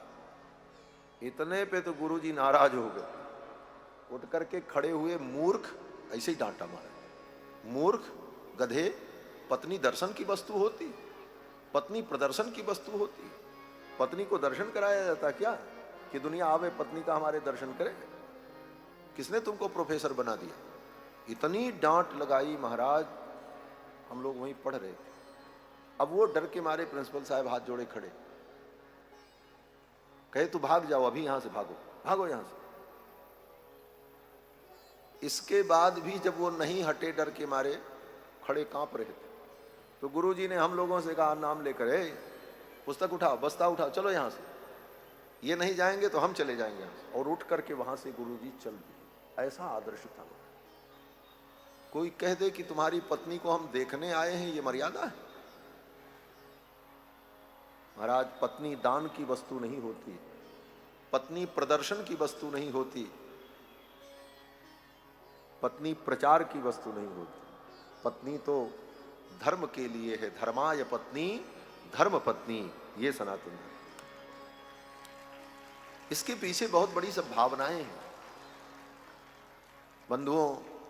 फिर तो रुक्मिणी जी ने भगवान से कहा कि आप इस ब्राह्मण को क्या देंगे, इसलिए अब आप छोड़ दो, अब मत खाओ। और वो 4 मुट्ठी जो चावल बचा था उसको रुक्मिणी जी ने लिया और भगवान की सभी पत्नियों को एक एक कण प्रसाद के रूप में दिया। 3 मुट्ठी चावल जो बचा था। रुक्मिणी जी ने कहा यह ब्राह्मण के घर से आशीर्वाद आया है, एक ब्राह्मण की तपस्या है, इसमें आशीर्वाद है। आपने तो 1 मुट्ठी खा लिया, हम जो आपके पीछे दासियां हैं हमको भी थोड़ा थोड़ा तो मिल जाए। फिर उस बचे हुए 3 मुट्ठी चावल में से थोड़ा थोड़ा सबको दिया रुक्मिणी जी ने, भगवान की सभी पत्नियों को। और सुदामा जी का बड़ा अद्भुत आदर हुआ। सुदामा जी लौट करके जब अपने घर जाने लगे, चलते समय भगवान ने सुदामा जी को 1 फूटी कौड़ी भी नहीं दी। एक फूटी कौड़ी नहीं दिया है भगवान ने, भागवत पढ़ लेना। एक गमछा भी नहीं दिया कि फटा कपड़ा हिलाओ एक गमछा भी उड़ा दे, एक चादर उड़ा दें सुदामा जी को, कुछ नहीं। कंधे पर हाथ रखा, सुदामा को वह स्नेह दिया। लोग चंवर डुला रहे हैं, सेवक लोग रास्ते साफ कर रहे हैं और सुदामा के कंधे पर हाथ रखे प्रेम पूर्वक द्वार तक पहुंचाने जा रहे हैं भगवान, लेकिन एक गमछा भी नहीं दिया सुदामा जी। क्या लीला है कृष्ण की, क्यों नहीं दिया? वे भगवान ने इसलिए नहीं दिया कि लोगों के बीच में मैं सुदामा को कुछ दूंगा तो सुदामा के गरीबी की मजाक उड़ जाएगी, और अपने मित्र का मैं मजाक उड़वा दूं ये ठीक नहीं, ये मर्यादा नहीं। सुदामा को संकोच होगा लेने में, सुदामा के नेत्र झुक जाएंगे मेरे सामने, इतने लोगों के सामने मैं कुछ दूंगा तो। इसलिए सुदामा जी को सम्मान दिया, प्रेम दिया, अपने हाथों से कुछ नहीं दिया। और सुदामा जी अपने घर पहुंचते तब तक सुदामा जी के यहां सब कुछ पहुंच गया, महल बन करके तैयार हो गया। ये प्रेम है, ये देने का तरीका है। किसी को दो तो इस भाव से दो कि उसकी नजर न झुके। आज लोग 2 पैसे का दान करते हैं तो पहले उसका प्रचार करना चाहते हैं। कंबल बांटो, कपड़ा बांटो, लोग बांटते हैं गरीबों को, और बांटते समय अपने आदमी से कहते हैं जरा वीडियो बनाओ, रील बनानी है। अरे बेवकूफ, तू सारी दुनिया को उसकी गरीबी की मजाक उड़ाना चाहता, दिखाना चाहता। 2 पैसे का कपड़ा दान करके तुम कितनी बड़ी प्रतिष्ठा लेना चाहते हो संसार में। इन भावनाओं से जब तक ऊपर नहीं उठोगे तब तक कल्याण होने वाला नहीं है। मैं बहुत सच्ची बात कह रहा हूं। आज यही हो रहा है, भंडारा करेंगे, बांटेंगे खिचड़ी, और कम से कम 100 जगह शेयर होना चाहिए वीडियो। क्या मजाक है? इतने बड़े तुम दानदाता बन गए, जब दान का श्रेय लेने के लिए तुम इस प्रकार लालायित हो, तुम्हारा दान व्यर्थ हो गया। दान का मतलब है दाहिना हाथ दे और बाएं को भी पता न चले।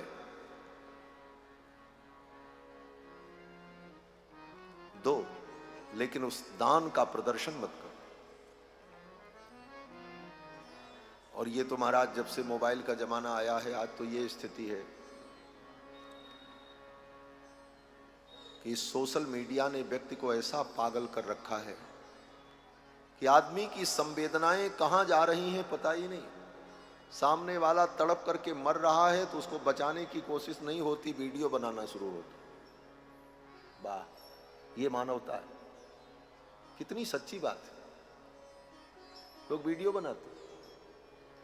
2 लोग आपस में लड़ने लग जाएं गांव में, कारण होता है, संसार है, लड़ना भिड़ना तो सब होता ही है। विचारधाराएं भिन्न भिन्न होती हैं, इसलिए स्वभाव में ये सब होता ही है। लेकिन इसका ये मतलब तो नहीं 2 लोग लड़ने लग जाएं तो तीसरा दूर से वीडियो बनाता है, बैठ कर हंसता है। ऐसी संवेदना हो गई है मनुष्य की। और मनुष्य कह रहा है हम 21वीं सदी में चल रहे हैं। अरे तुम पशु होते जा रहे हो। पाश्चात्य संस्कृति का अनुकरण करके ये भारत का मानव भी पशुता की ओर जा रहा है। और वो आने वाला समय दूर नहीं कि अगर मनुष्य सावधान न हुआ तो ये मनुष्य अपने जीवन को स्वयं दुखमय बना लेगा। हम पशुता की ओर जा रहे हैं, पशुओं जैसा जीवन हो जाएगा। संवेदनाएं मर जाएंगी, भावनाओं का मूल्य नहीं रह जाएगा। इसीलिए इन कथाओं को सुनना चाहिए, पढ़ना चाहिए। आज भी ये कथाएं प्रासंगिक हैं। आज भी ये चरित्र रामायण, गीता, भागवत प्रासंगिक है, जो हमारे अंदर मानवता की प्रतिष्ठापना करता है। तभी मानवता की प्रतिष्ठा होगी समाज में। सुदामा जी को भगवान ने कुछ नहीं दिया अपने हाथ से, लेकिन जो कुछ देना था अपने संकल्प से वहां सब कुछ प्रकट कर दिया। सुदामा जी जब अपने यहां पहुंचे तो देखते क्या है, महल बन करके खड़ा हो गया। सुदामा जी ने कहा कल ही तो गए थे, अभी यहां हमारी कुटिया थी वो भी गायब। लगता है किसी बिल्डर ने आकर के यहां बिल्डिंग बना दिया, अब तो हमारी कुटिया भी गई। लेकिन तब तक क्या देखा सुदामा जी ने कि उस महल के अंदर से सुदामा की पत्नी सुशीला गहनों से लदी हुई, नक से सिख तक श्रृंगार से सजी हुई राजरानी के समान मुस्कुराती निकली। और सुशीला ने आकर के प्रणाम किया। सुदामा जी 2 कदम पीछे हुए, ध्यान से देखा, अरे अरे सुशीला तू। सुशीला ने कहा, हाँ नाथ, ये सब द्वारिकाधीश की कृपा है। सुदामा जी समझ गए ये भगवान की कृपा है। सुदामा जी तो महल देख करके डर गए थे महाराज। मंदिर देख डरे सुदामा, मंदिर देख डरे सुदामा, कहाँ गई मोरी राम झोपड़िया, कहाँ गई मोरी राम झोपड़िया। कंचन महल खड़े सुदामा, कंचन महल खड़े सुदामा, मंदिर देख डरे सुदामा, मंदिर देख डरे सुदामा। पहले द्वार पे खड़ी ब्राह्मणी, पहले द्वार पे खड़ी ब्राह्मणी,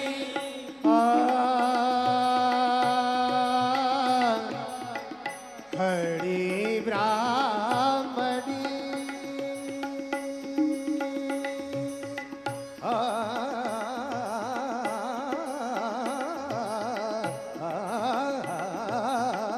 पहले द्वार पे खड़ी ब्राह्मणी, पहले द्वार पे खड़ी ब्राह्मणी। दूजे तुरग खड़े सुदामा, दूजे तुरग खड़े सुदामा, मंदिर देख डरे सुदामा, मंदिर देख डरे सुदामा, मंदिर देख डरे सुदामा, मंदिर देख डरे। मम गम धम गम धनि धनि धनि धम धम मम गम धनि धन, गगर धनि धनि धनि धम धम मम गम धनि धनि धनि धम मम गम धग धम। मंदिर देख डरे सुदामा, मंदिर देख डरे, मंदिर देख डरे, मंदिर देख डरे। सुदामा जी तो पहले डर गए, हमारी कुटिया कहाँ गई, यहाँ तो महल बन गए। लेकिन जब देखा तो सब कुछ जान गए। सुदामा के ऊपर भगवान ने ऐसी कृपा की। हमारे आचार्य वेदांत देशिक स्वामी जी कहते हैं, अगर मांगना भी है तो भगवान से मांगो और किसी से मत मांगो। इन क्षुद्र राजाओं के पास जाकर के मांगने से क्या मिलने वाला है। छोणी कोण सतांश पालन कला, दुर्वार गर्वा मिलन, क्षुभ्यत क्षुद्र नरेंद्र चाटु रचना, धन्यान मन्यामहे। वेदांत देशिक स्वामी जी कहते हैं, पृथ्वी के एक छोटे से टुकड़े पर शासन करने वाले, राजमद में अंधे, जिनके अंदर गर्व और अहंकार भरा है, ऐसे क्षुभ्यत चाटु रचना, उनकी चाटुकारिता क्यों करते हो। छोणी कोण सतांश पालन कला, दुर्वार गर्मानल, क्षुभ्यत क्षुद्र नरेंद्र चाटु रचना, धन्यान मन्यामहे। धाना मुष्टि मुचे कुचेल मुनये, दत्तेस्म वित्तेशताम। उस मुनि सुदामा को एक मुट्ठी चावल के बदले जिसने इतना बड़ा ऐश्वर्य दे दिया, उसके चरणों में जाकर के मांगो, संसार से मत मांगो। मांगना है तो उससे मांगो जिसके अंदर ऐसा औदार्य है। एक मुट्ठी चावल के बदले में धाना मुष्टि मुचे कुचेल मुनये, दत्तेस्म वित्तेशताम। कुबेर जैसा बना दिया सुदामा को। ये सब कथा सुखदेव जी ने सुनाई है। अब मैं आपको बहुत कथा नहीं सुना पाऊंगा, समय भी हो रहा है। इसके बाद आगे और सारे प्रसंग हैं। भगवान के निज धाम गमन का वर्णन है। 125 वर्ष की लीला पूर्ण करके भगवान ने निज धाम गमन किया है। निज धाम जाने के पहले भगवान ने उद्धव को ज्ञान दिया है और कहा इस ज्ञान को तुम धारण करो और बद्रिकाश्रम में जाकर के मेरा भजन करो। उद्धव जी को जो ज्ञान दिया है श्रीमद् भागवत के एकादश स्कंद में, उसमें वही सब बातें हैं जो बातें कहीं न कहीं 9 दिनों में 7 दिनों में हम लोगों ने सुनी है। भक्ति क्या है, शरणागति क्या है, ज्ञान क्या है, कर्म क्या है, मोह क्या है, ममता क्या है, ब्रह्म तत्व क्या है, जीव तत्व क्या है, यही तात्विक विवेचन जो है वहां पर उद्धव के प्रश्न करने पर अलग अलग प्रकार से भगवान ने उद्धव को समझाया। भगवान के निज धाम गमन का वर्णन है। संपूर्ण द्वारिकापुरी समुद्र में डूब गई और भगवान ने ऐसा संकल्प किया, 56 करोड़ यदुवंशी आपस में लड़ करके मृत्यु को प्राप्त हुए। भगवान ने जरा नाम के व्याध के बाण को निमित्त बनाकर अपनी लीला का संवरण किया। बलराम जी अपना शेष रूप धारण करके समुद्र में चले गए, समुद्र से सुतल लोक में चले गए। भगवान के चले जाने के बाद 125 वर्ष की लीला पूर्ण करने के बाद कलयुग आ गया। तद्दिनात् कलिरायातः सर्व साधन बाधक, समस्त साधनों को बिगाड़ देने वाला कलयुग उसी दिन आ गया जिस दिन भगवान कृष्ण की लीला पूर्ण हुई। लेकिन इस कलयुग में भी एक बहुत बड़ा आश्रय है हमारे आपके लिए, भगवान कृष्ण की कथा और कृष्ण का नाम। कलौ नास्तेव नास्तेव नास्तेव गतिरन्यथा। भगवान का नाम और भगवान का चरित्र, भगवान का चिंतन, यही कलयुग में जीव के कल्याण का परम साधन है, सरल साधन है और सुलभ साधन है और सर्वजनीन साधन है, सब जनों के लिए। क्योंकि सब साधन सबके लिए नहीं होता। कर्म से जीव का कल्याण होता है, लेकिन वो कर्म करने का अधिकार सबको नहीं है। उन वैदिक कर्मों को वही कर सकता है जो उसका अधिकारी हो। ज्ञान मार्ग जीव का कल्याण करता है, लेकिन ज्ञान मार्ग की सिद्धि सबको हो नहीं सकती। इसीलिए सबके लिए सुलभ मार्ग भक्ति का मार्ग है। इस मार्ग से सभी जीव परम कल्याण को प्राप्त करते हैं। इसके बाद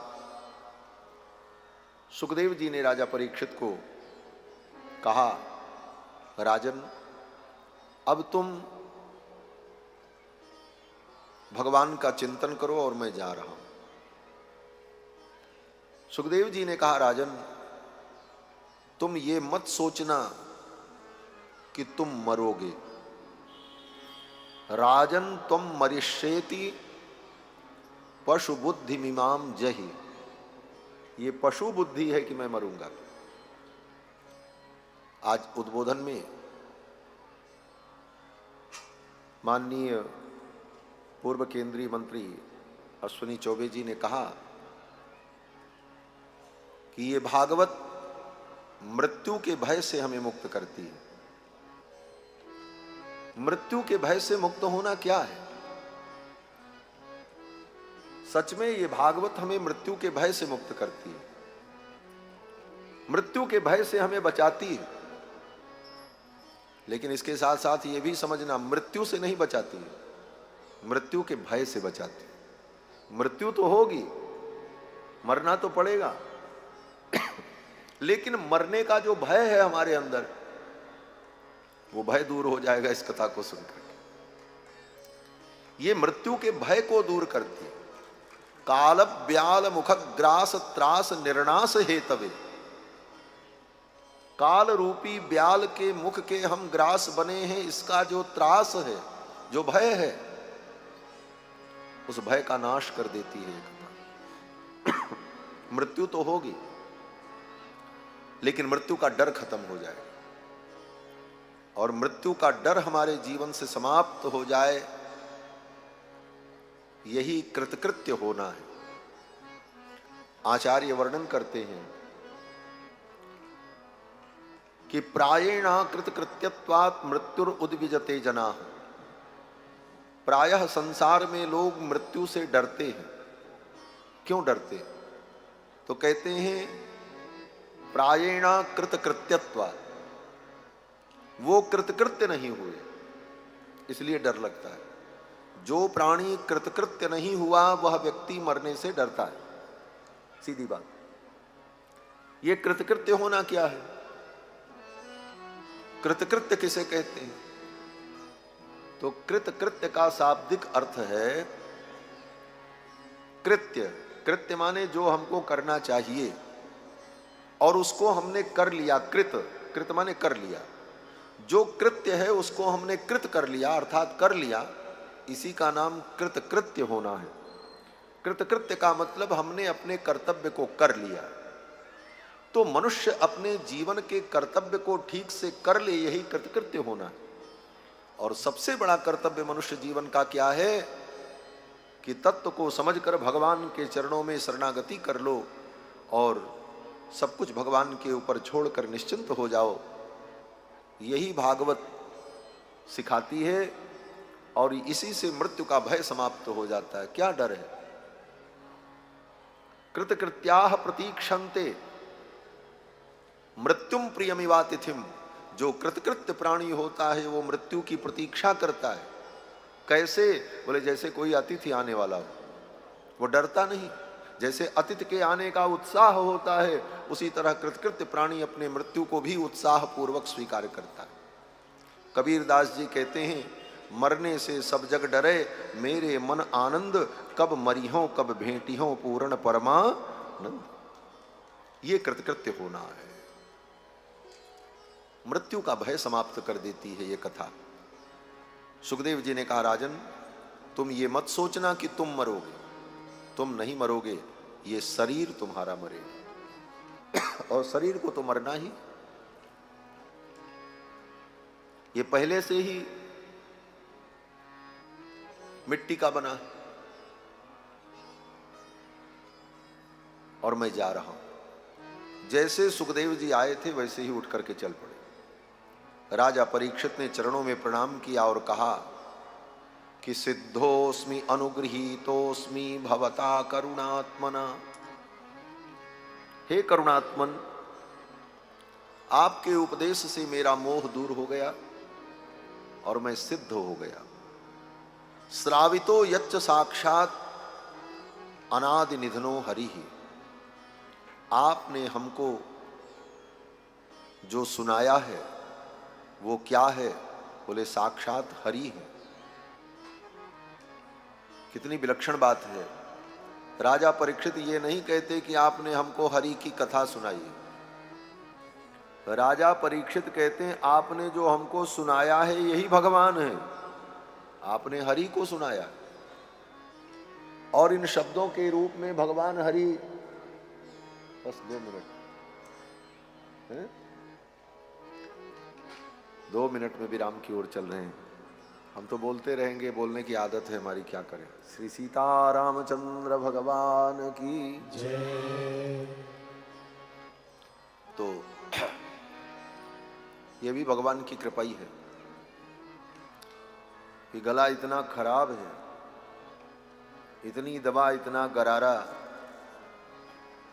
इतनी चूरन चटनी खा रहे हैं 7 दिन से, फिर भी कथा हो जाती है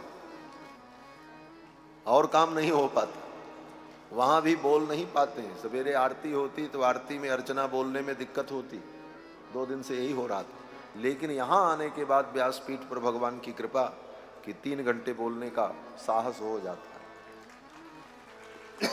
ठाकुर जी बुलवा लेते और भगवान ही बुलवाते हैं। करणम कारणम कर्ता विकर्ता गहनो गुहा। वही कारण है, वही कर्ता है, वही करण है, सब कुछ वही। तो राजा परीक्षित सुखदेव जी के चरणों में प्रणाम करते हैं। उसी समय तक्षक नाग आया और महाराज परीक्षित के शरीर में अपना मुख लगाया। उनका शरीर राख की ढेरी हो गया। महाराज परीक्षित को परम गति की प्राप्ति हुई। ये कथा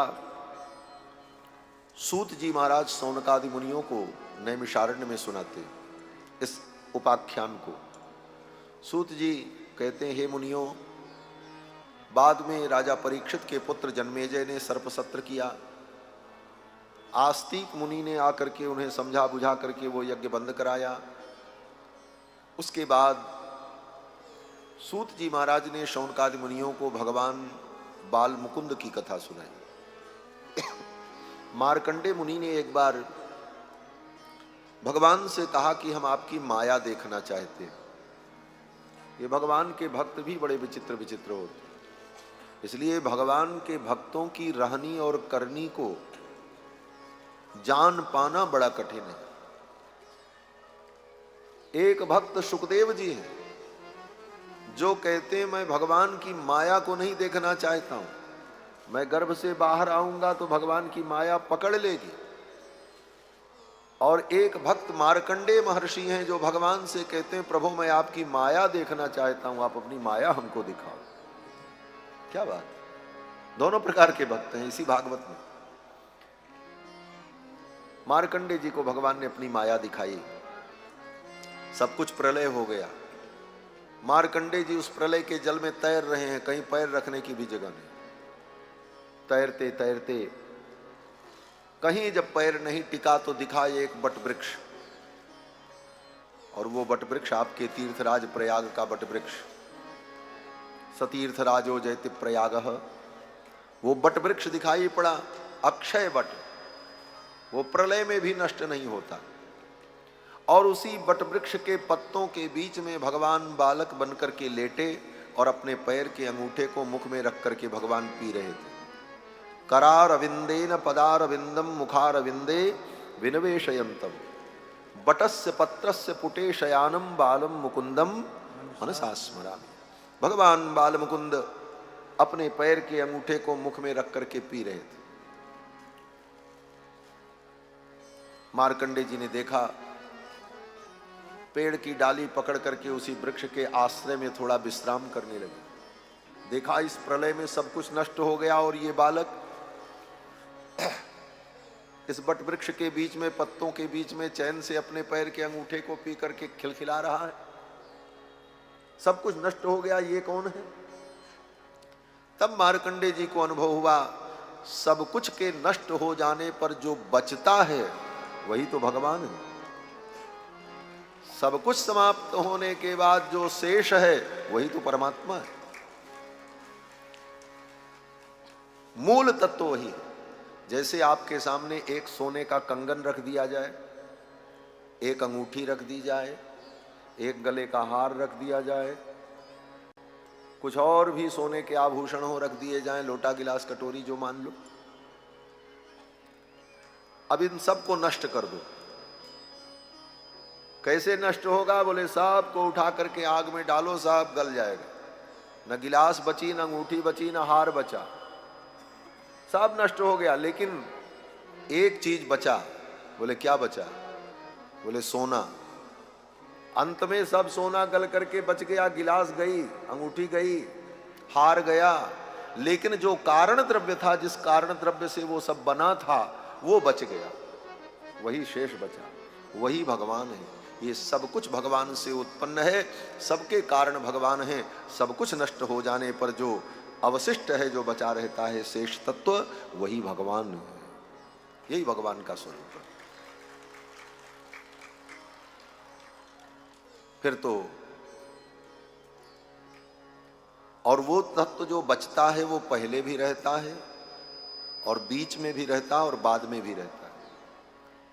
ये सृष्टि जब नहीं थी तब भी भगवान थे, सृष्टि बनने के बाद भी भगवान ही है, और ये नहीं रहेगी तब भी भगवान रहेगी। जैसे सोने का कंगन, गिलास, लोटा, कटोरी, हार जब नहीं था तब क्या था? बोले तब सोना था। बाद में वही सोना हार, गिलास, कटोरी के रूप में दिखने लगा। जब हार, गिलास, कटोरी, बर्तन वो सोने के गल गए तो बचा क्या? बोले फिर सोना ही बचा। क्या था? उसी प्रकार वो आनंद तत्व परमात्मा तत्व है जिसकी नित्य सत्ता है। सूत जी महाराज ने सौनकादि मुनियों को मार्कंडे जी का ये चरित्र सुनाया। मार्कंडे जी ने जम्हाई ली, भगवान ने जम्हाई ली, मार्कंडे जी भगवान के मुख में चले गए, बाल मुकुंद भगवान के। भीतर गए तो वहां भी अथाह जल और प्रलय, फिर सांस ली बाहर आए, फिर भीतर गए, फिर बाहर गए। अंत में मार्कंडे जी ने भगवान से कहा, प्रभु बस अब आपकी माया नहीं देखनी। अगले ही क्षण क्या देखा मार्कंडे जी ने, न कहीं पानी न कहीं प्रलय, मार्कंडे जी अपनी कुटिया में बैठे। यही माया है। माया का मतलब मां या, ये दो अक्षर हैं और दो शब्द भी हैं। ये दोनों शब्द हैं, दोनों शब्द मिलकर के एक बने। एक अक्षर का शब्द है मां। मां माने नहीं, नकारात्मक है मां। और या शब्द जो है स्त्रीलिंग के बहुवचन का रूप है। या, ये या। तो या माने जो है नहीं। मां माने नहीं और या माने जो। माया जो है नहीं लेकिन दिखाई पड़े, उसी का नाम माया। ये माया का अर्थ है। शास्त्र सम्मत अर्थ यही है, बाकी तो सब माया है ही है। माया का मतलब जो है नहीं लेकिन दिखाई पड़े, उसी का नाम माया। जैसे उस सोने में जो आभूषण दिख रहा था, यथार्थ में वो आभूषण भी सोना ही तो है। वो आभूषण कोई अलग नहीं है नहीं, वो है तो सोना, लेकिन दिख रहा है। तो उसी प्रकार से ये भगवान की माया।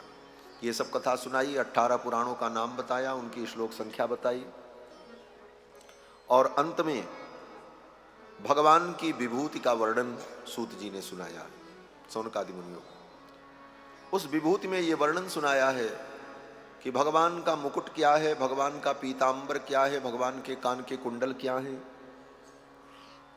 भगवान की भुजाएं क्या हैं, भगवान की भुजाओं में जो शंख चक्र है ये क्या है।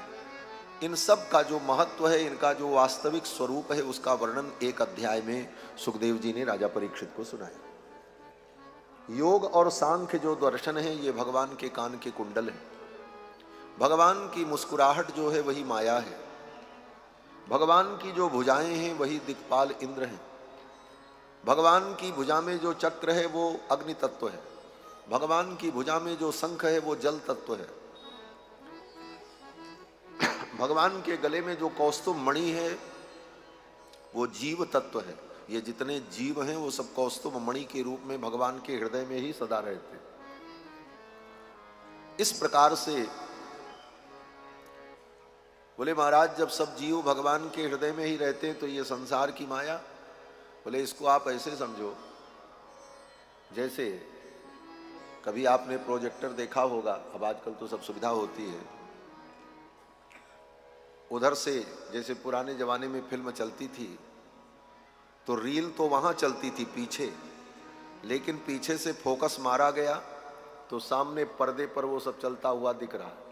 वो चलता हुआ जो दिख रहा वो पर्दे पे नहीं, वो तो है वहां, लेकिन उस प्रकाश के वेग के कारण पर्दे पर वो दृश्य दिख रहा है।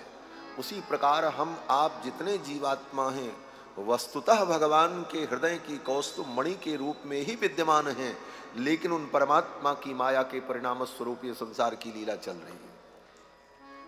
ये सब विवेचन आचार्यों ने अपने ग्रंथों में किया है। तो यह सब कुछ प्रपंच यही है। इन तत्वों को अनेक प्रकार से सुन करके, समझ करके जब हम हृदयंगम कर लें तो हमारा जीवन क्लेश रहित, मोह रहित, भ्रम रहित हो जाता है, और यही तत्व ज्ञान है। अंत में श्री सूत जी महाराज ने शौनकादि मुनियों को भागवत की महिमा बताई, इसकी परंपरा बताई। ये भागवत का जो ज्ञान है, यह ज्ञान सर्वप्रथम भगवान ने ब्रह्मा को दिया। ब्रह्मा ने नारद जी को दिया, नारद ने व्यास जी को दिया, व्यास ने सुखदेव जी को दिया, सुखदेव जी ने सूत जी को दिया, सूत जी ने शौनकादि मुनियों को सुनाया। ये परंपरा इसकी है। जिन भगवान के विषय में यम ब्रह्मा वरुणेन्द्र रुद्र महितस्तुन्वन्ति देवैस्त्वयि। ब्रह्मादिक देवता भी जिनका भगवान का स्तमन करते हैं, वेदैः सांग पदक्रमोपनिषदैर्गायन्ति यम सामगाः, ध्यानावस्थित तद्गतेन मनसा पश्यन्ति यम योगिनो, यस्यांतम न विदुःसुरासुरगणाः देवाय तस्मै नमः। जिन भगवान का अंत वेद शास्त्र नहीं पा सके, बड़े बड़े देवता ऋषि मुनि भी जिस तत्व को पूर्ण रूप से न समझ पाए, उन भगवान के चरणों में हम प्रणाम करते हैं। और अंत में सूत जी कहते हैं, हे मुनियों, भगवान से एक ही प्रार्थना करनी चाहिए कि कहीं भी हमारा जन्म हो, कर्म के अनुसार भगवान के चरणों की भक्ति हमें प्राप्त हो, बस यही भगवान से मांगना चाहिए। भवे भवे यथा भक्ति ही पादयोस्तव जायते। हे भगवान, जन्म जन्म में आपके चरणों की भक्ति हमको मिले। तथा कुरुस्व, ऐसी कृपा आप करो। और जिन भगवान का नाम संकीर्तन सारे पापों का नाश करने वाला है, नाम संकीर्तनम यस्य सर्व पाप प्रणाशनम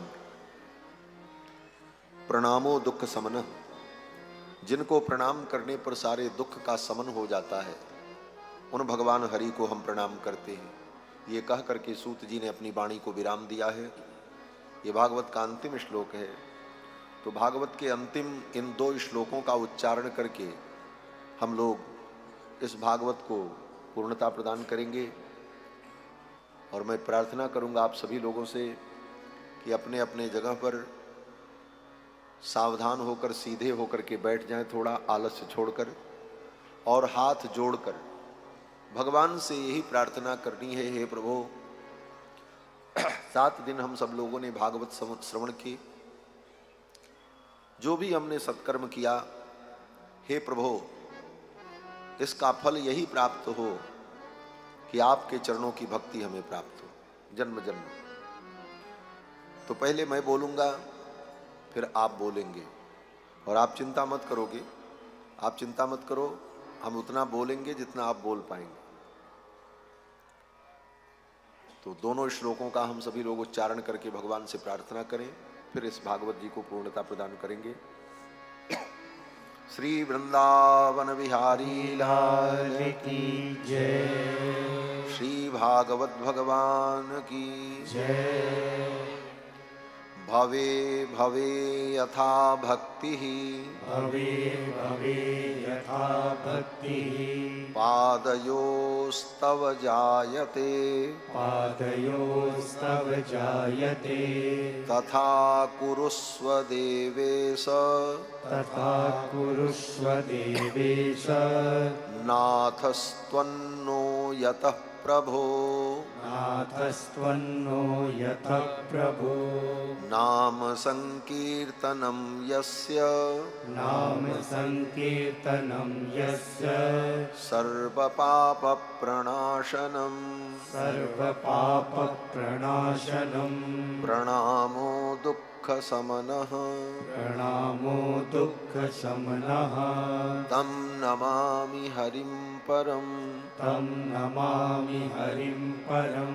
हरये नमः, हरये नमः, हरये नमः, हरये नमः, हरये नमः। हरये नमः। बोलो श्री वृंदावन बिहारी लाल की जय। श्री भागवत भगवान की जय। श्री सुखदेव भगवान की जय। श्री वेद व्यास भगवान की जय। सत्य सनातन धर्म की जय। तीर्थराज प्रयाग की जय। सब संतन की जय। सब भक्तन की जय। गो माता की जय। जय जय सीताराम।